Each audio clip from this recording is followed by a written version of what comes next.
Hey everyone, and welcome to BE Inside the Studio. I'm Selena Hill, the Director of Multi Platform Content here at Black Enterprise. And today I have the privilege to speak with social media powerhouse, food critic, and small business advocate, Keith Lee.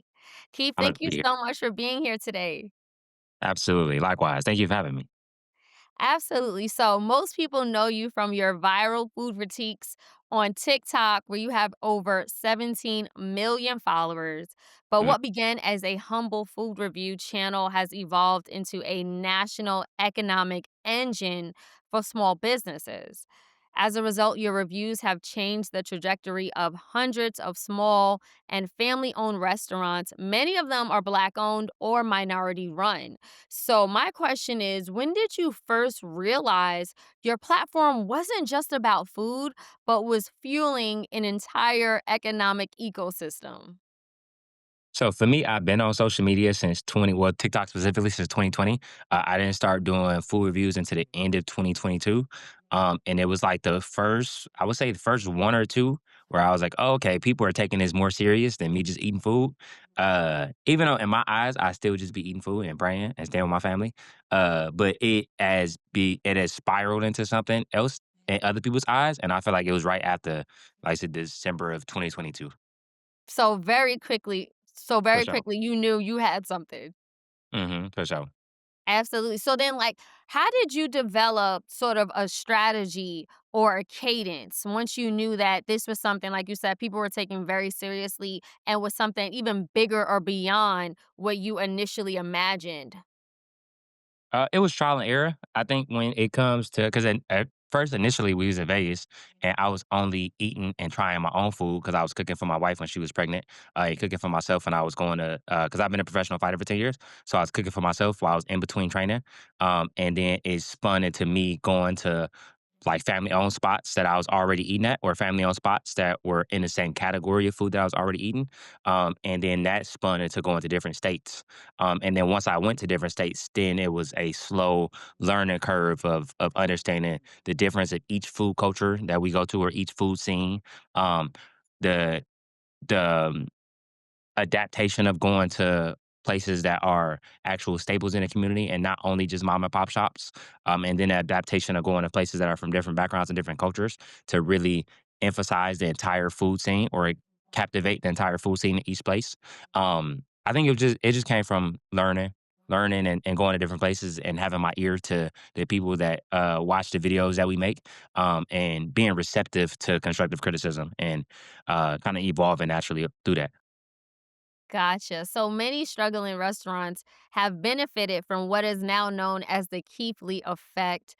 Immediately, they're thirsted into the spotlight. They get visibility, and it's sort of like a tidal wave of business that causes them to sell out or have lines that form around the block. How do you process being at the center of this ripple effect without letting you weigh you down or even like inflate your ego? I'll just be chilling. So, so for me, I'll be minding my business. I understand that I'm put here by God, and I have a purpose behind what I do. But at the end of the day, I'm just a vessel. Nothing that I do is special or different than anything else anybody else can do. I just be eating food. Everything that happens past that has nothing to do with me. Everything that happens past that is literally just what was supposed to happen. And I'm just blessed enough to be in a position to be able to eat food and take care of my family. I literally just be turning the camera on, trying the food, giving my personal opinion. And past that, the Keith Lee effect is really the people who are going to go wait out outside for 2 or 3 hours to support these small family owned businesses. Those are the real heroes in this situation. I'm just blessed enough to be here.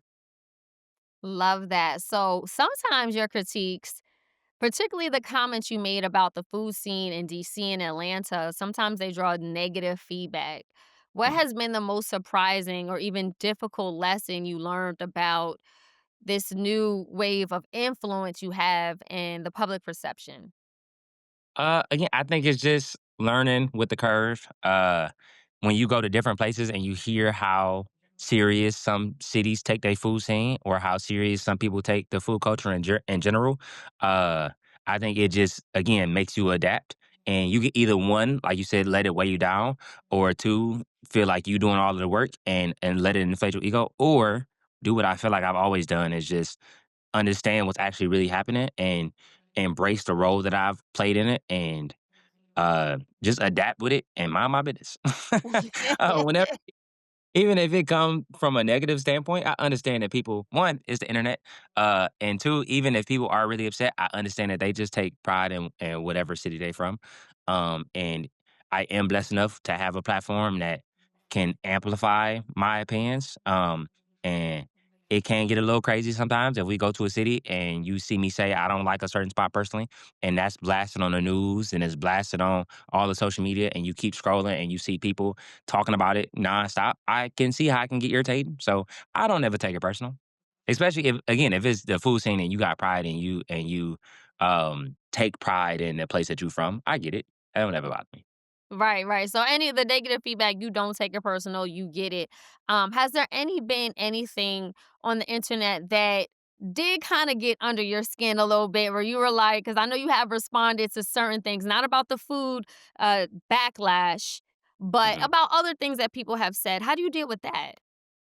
So for me, I feel like I only respond to things when it comes to other people that are around me or when it comes to the businesses itself.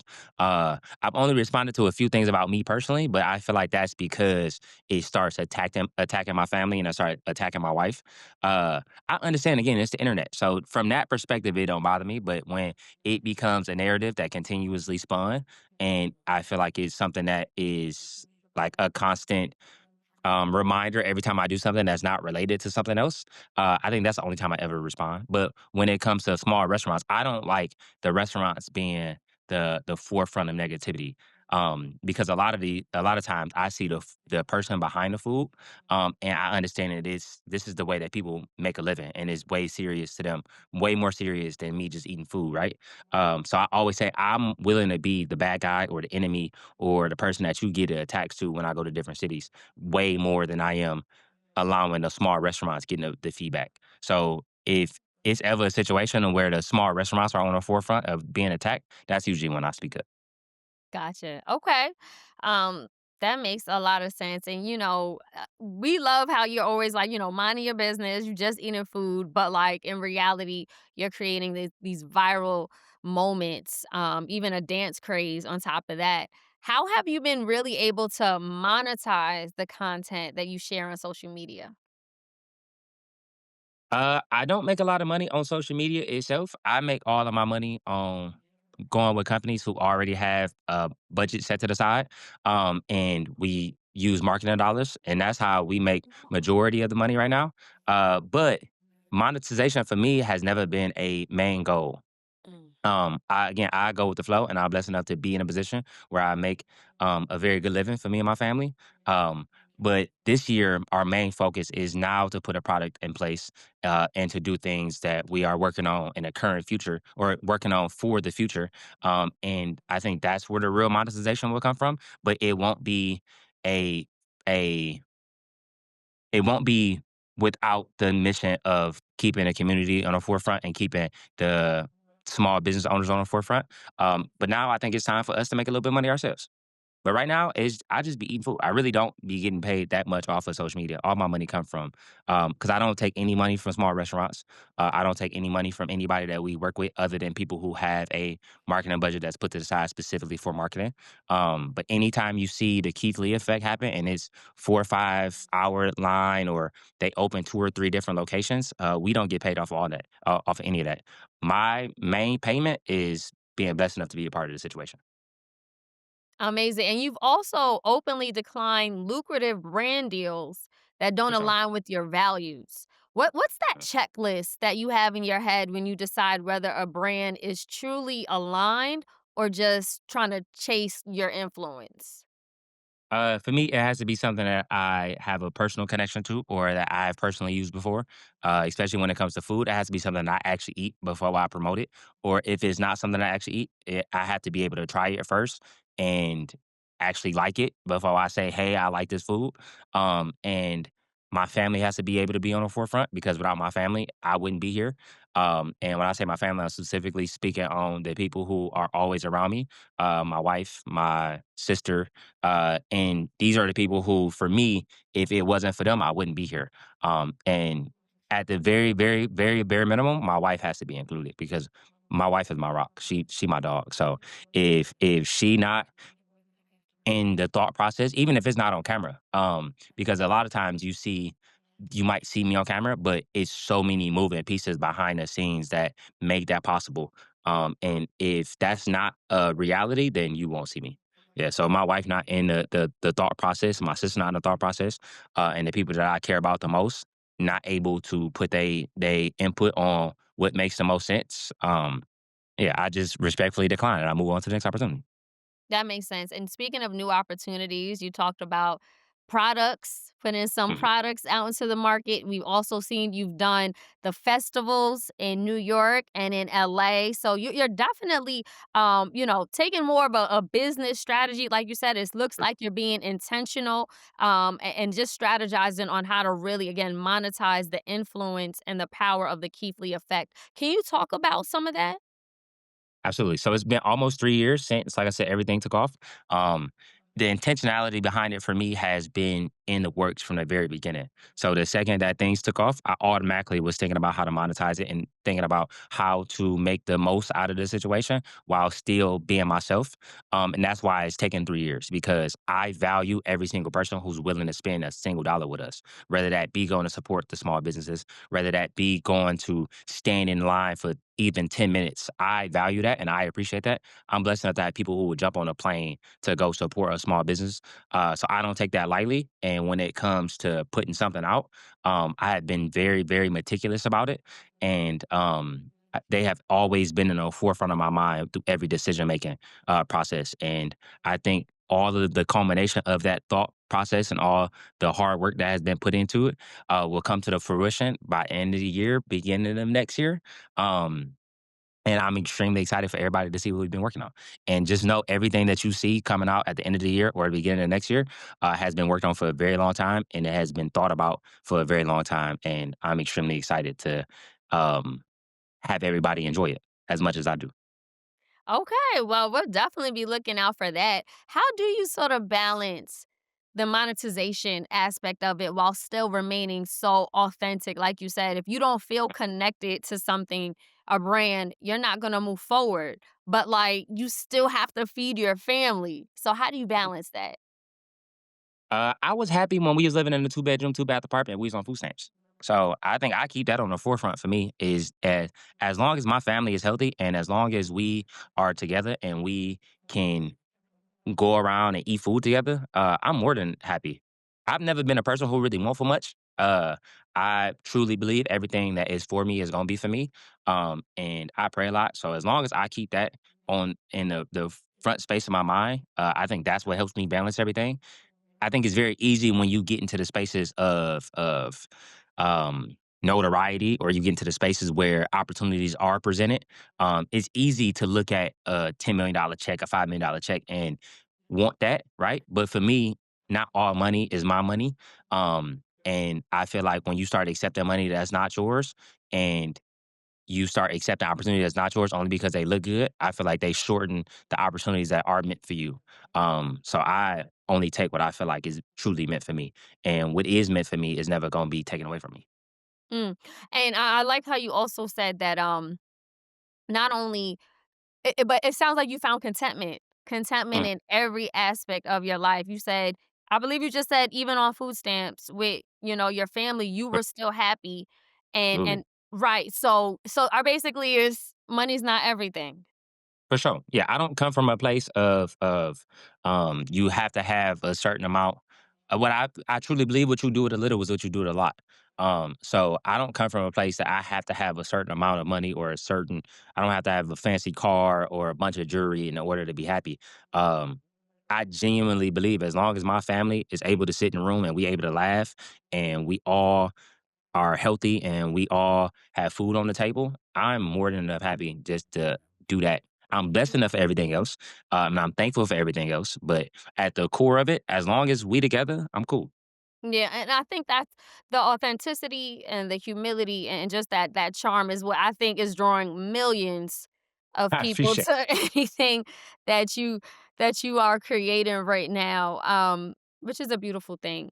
Um, let's talk about, faith. You touched on it a little bit Mhm. so far. Obviously, it's been a strong part of your journey. You haven't been shy about it. What role does your faith play even in everyday decisions or the high stake decisions, like when it comes to turning down $1 million deal or which restaurants to help? So for me, I don't do nothing without praying. I pray before I got on this call. I'm gonna pray after I get off this call. I pray before I get in the car. I pray before I eat food. And I don't ever ask for anything in my prayers. I always just thank God in advance for everything that's about to happen.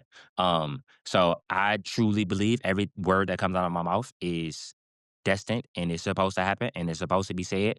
And everything that happens is supposed to happen. So that's why I don't necessarily be worried about what's next or uh things changing or things different. That's why I genuinely believe that no matter what, as long as I'm with my family, I'm cool.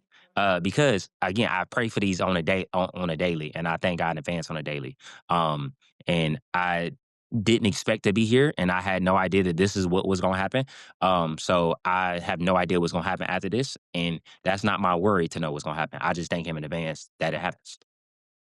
I know that's right. As a man of faith, what are you manifesting now? Where do you envision your family and what are you praying for when it comes to them? I just thank God in advance for longevity. I think the plans that we have set in place, and even past the plans that we set in place, I just think that being myself and continuing to step how I step and not allowing anything to deter me from that or deter me from what I truly believe I was put here for, is going to continue to have us in the places that we're supposed to be in. And from a business standpoint, again, the foundation that we've laid in these last 3 years, I think will really play a factor in how long we will be here. No doubt that after what comes to fruition and what comes to the forefront, I think that people who do support us, which I'm forever thankful for, I think they'll be very proud to be a part of the journey that we are on together. Do you foresee yourself remaining as, as front facing in the spotlight, or do you eventually plan to maybe take a back seat and work on things behind the scene, whether it's business or entertainment? Where do you see yourself? I think a bit of both. I don't necessarily feel I'm front facing now. I think you see me, but I think the main focus is always the restaurants or my family. I think there will be a space coming up soon where I will be more front facing, and the focus will be on me and on my personality. Because I don't think a lot of people hear other things other than me just eating food now. I think the main focus right now is me as the food guy. But it's a lot of layers to me as a person, and I think that um, coming up soon that will be more deep dived into, not only how I got here, but how I continue to be myself within this space. Because as much as I say I just be eating food, I'm still a human being at the end of the day. I still go through things, and I still have to adapt when I'm in these places, in these spaces.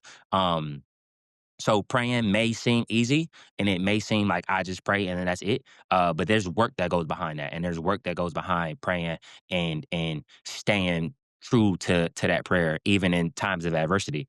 And I think that one of the things that we have coming up will really highlight a lot of that. But then the other thing that I'm extremely excited about at the end of the year, is well, at the beginning of next year, is that um, the people who've been on this journey will be able to I gotta be careful what I say. But the people who are on this journey with us and have been on this journey from the beginning will be able to experience it with us, experience a new evolution of what we're doing with us. Keith, can you tell us about your partnership with La La Land?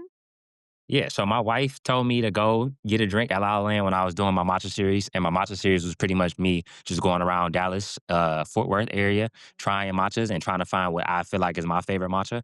And she told me to go to La La Land because she really wanted to work with them. And I tried the drink, and we got a drink over there.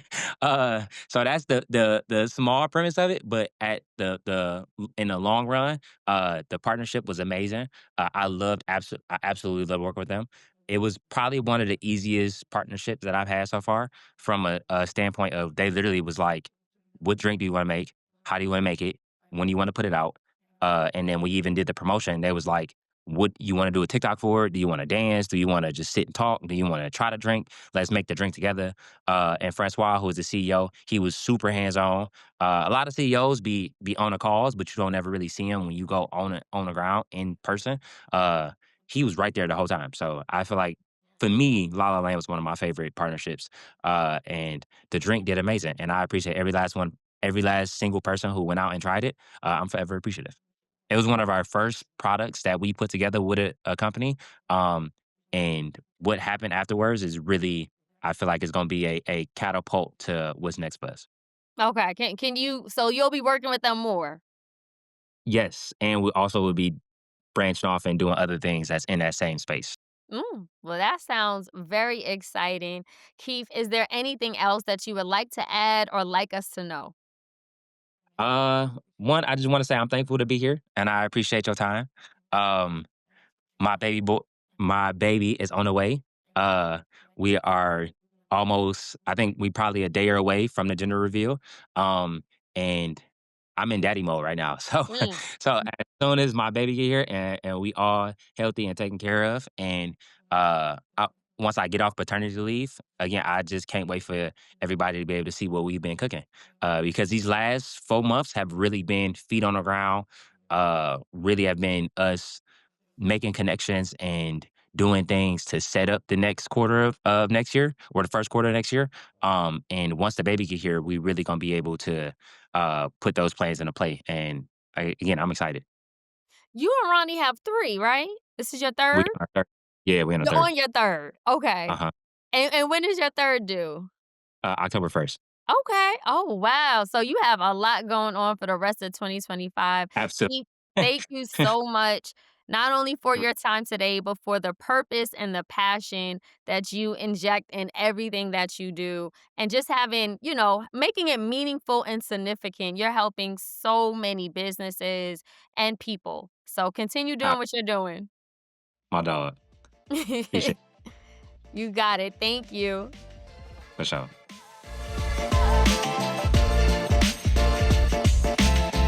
More than 5 decades, we've had your back. Black Enterprise have everything you need to elevate your excellence.